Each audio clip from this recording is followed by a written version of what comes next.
Minister, respectfully, I'm looking at the PBO's report right now, and he goes through each quintile of the income brackets.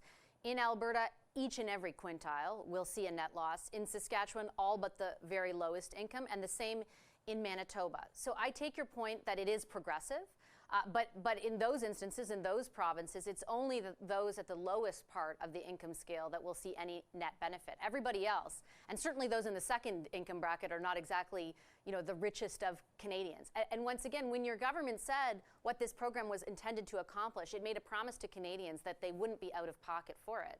If a majority of Canadians are, and I'm not saying that the merits of the program, I'm not debating the merits of carbon pricing in this. I'm just trying to ask you if you understand why there are Canadians right now who are facing such tough financial times, who are saying, can you put a pause on this? Can you help us out? Because it isn't like the rebates are covering it all.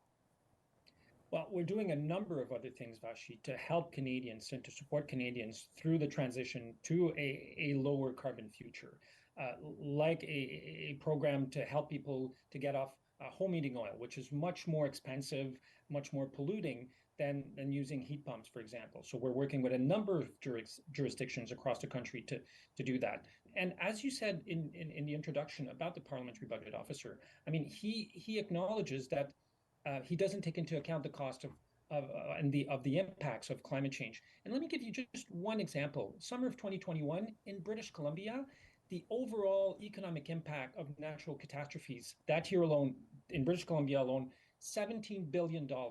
This is a bill that all Canadians are paying.